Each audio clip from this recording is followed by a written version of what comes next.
Jasmine और Michael ने आज ही बेंगलोर के अमृत अपार्टमेंट में एक फ्लैट खरीदा था। नए घर में शिफ्ट होने की वजह से वो दोनों काफी खुश थे, क्योंकि उन्हें बहुत कम पैसों में एक बहुत ही अच्छे एरिया में फ्लैट मिल गया था। माइकल एक मल्टीनेशनल कंपनी में अच्छी जॉब करता था। जैस्मीन बहुत ही अच्छे घर से थी और उसके पिता ने अपनी सारी जायदाद उसके नाम पर कर दी थी, इसीलिए वो किसी भी जॉब की सरदर्दी अपने सर नहीं लेना चाहती थी। उसे घर पर रहकर बुक्स रीड करने का और घर की साज सजावट करने का बहुत शौक था। शाम का वक्त था। जैस्मिन ड्राइंग रूम में बैठी एक बुक पढ़ रही थी कि तभी उसे धीरे से किसी के हंसने की आवाज सुनाई दी, लेकिन उसने उस आवाज पर ज्यादा ध्यान नहीं दिया और वो फिर से उस किताब को पढ़ने लगी। उसने आगे की कहानी पढ़ने के लिए जैसे ही किताब के पन्ने को पलटा तो उस पर एक हाथ का निशान था जो खून से बना हुआ था। उस निशान को देखकर वो बुरी तरह से डर गई और उस पन्ने को छोड़कर अगला पन्ना पलटने लगी। उसने जैसे ही अगले पन्ने को देखा तो उसके होश उड़ गए। खून से बने अक्षरों से उस पर लिखा था। जैस्मिन ने घबराते हुए उससे पढ़ा, मैं तुम्हारे पास हूँ, मुझे ढूंढो। ये सब देखकर जैस्मिन के रोंगटे खड़े हो गए और उसने डर के मारे उस किताब को खुद से दूर फेंक दिया कि तभी उसे फिर से किसी के हंसने की आवाज सुनाई दी। वो बुरी तरह डर चुकी थी। उसे अपने कानों के पास एक ठंडी हवा महसूस होने लगी। वह हिम्मत करके पीछे मुड़ी तो वहां कोई नहीं था। उसने चैन की सांस ली और आराम करने के लिए अपने कमरे में चली गई। उसने जैसे ही सोने के लिए अपनी आंखें बंद की तो उसे फिर से किसी के हंसने का एहसास होने लगा। नहीं, ये बस मेरा वहम है और कुछ नहीं। ऐसा कहकर वो खुद को समझाने लगी कि तभी वो हंसने की आवाज एक बच्चे के रोने में बदल गई। जैस्मिन का मन बहुत बेचैन हो गया और उसने हिम्मत करके अपनी आंखें खोली। सामने का मंजर देखकर उसकी रूह कांप गई। एक 8-10 साल की बच्ची बुरी तरह घायल थी। उसके कपड़े बुरी तरह खून से सने थे। उसकी एक आंख बाहर को निकली हुई थी जिसमें से लगातार खून रिसकर बह रहा था। वह जैस्मिन को अपने हाथ से इशारा करके अपने पास बुला रही थी। उस बच्ची की ऐसी हालत देखकर जैस्मिन बुरी तरह डर से कांप रही थी। वो अपनी आंखें बंद करके उसे नजरअंदाज करने की कोशिश कर रही थी कि तभी जैस्मिन को अपने हाथ पर कुछ महसूस हुआ। उसने जैसे ही आंख खोलकर देखा तो उसका हाथ बुरी तरह से खून से सन चुका था। वह बच्ची उसके सामने खड़ी होकर बहुत ही अजीब तरीके से मुस्कुरा रही थी। डर के मारे जैस्मिन के शरीर से लगातार पसीना बह रहा था। वो बुरी तरह सहमी हुई थी कि तभी उसके गेट पर जोर जोर से नॉक होने लगी और वो बच्ची उसके सामने से अचानक कहीं गायब हो गई। उसने गेट खोलकर देखा तो माइकल सामने था। उसके सर पर पट्टी बंधी थी और उसके हाथ में फ्रैक्चर हो गया था। वो बिना कुछ बोले घर के अंदर आया और दीवार पर लगे जीसस क्राइस्ट के क्रॉस के सामने सर झुकाकर कुछ प्रार्थना करने लगा। ये क्या हुआ? इतनी चोट कैसे लग गई तुम्हें? कुछ नहीं, बस एक बच्ची को बचाते हुए गाड़ी से थोड़ी टक्कर हो गई। बच्ची?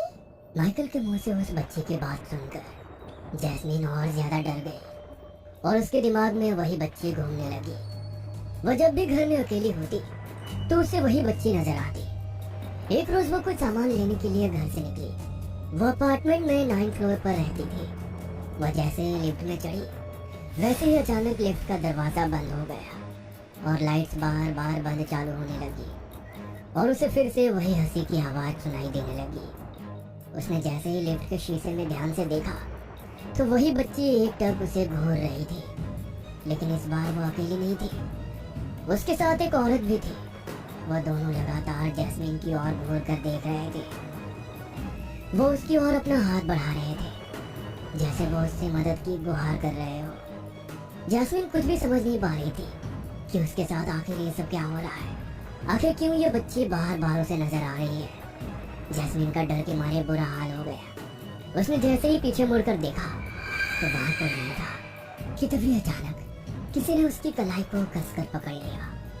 उसने हिम्मत करके पीछे मुड़कर देखा तो वही बच्ची उसका हाथ पकड़े हुए थी। जैस्मिन डर के मारे थर थर कांपने लगी और लिफ्ट के अंदर ही बेहोश होकर गिर पड़ी।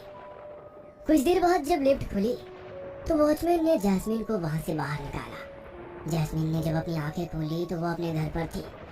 उसकी आंखों के सामने अभी भी वही मंजर चल रहा था। वो प्रार्थना करके अपने मन को शांत करना चाहती थी, और जैसे ही होली क्रॉस की तरफ बढ़ने लगी कि तभी दीवार पर लगा होली क्रॉस अचानक उल्टा हो गया और दीवार से टूटकर नीचे गिर पड़ा। ये सब देखकर जैस्मीन का शरीर बुरी तरह से कांपने लगा कि तभी उसे फिर से वही बच्ची नजर आई जो अपने हाथ में एक डायरी लिए उसकी ओर बढ़ रही थी। जैस्मीन पहले से ही बहुत डर चुकी थी, लेकिन इस बार उसे उस बच्ची की आंखों में एक दर्द दिख रहा था। वो उस बच्ची की आंखों में उस दर्द को देखकर बहुत भावुक हो गई और उसने उसके हाथ से उस डायरी को ले लिया। जैस्मीन ने जैसे उस डायरी के पहले पन्ने को खोला तो वो बच्ची वहां से गायब हो गई। जैस्मीन अपने कमरे में बैठकर उस डायरी को पढ़ने लगी। मेरा नाम ईवा है। आज मैं बहुत ही दुख के साथ इस डायरी को लिख रही हूँ। मैं जानती हूँ कि मैं और मेरी बच्ची इस दुनिया में ज्यादा दिन के मेहमान नहीं हैं। मेरा पति एक इंसान नहीं बल्कि इंसान के भेष में एक शैतान है। ये मेरी दूसरी शादी है।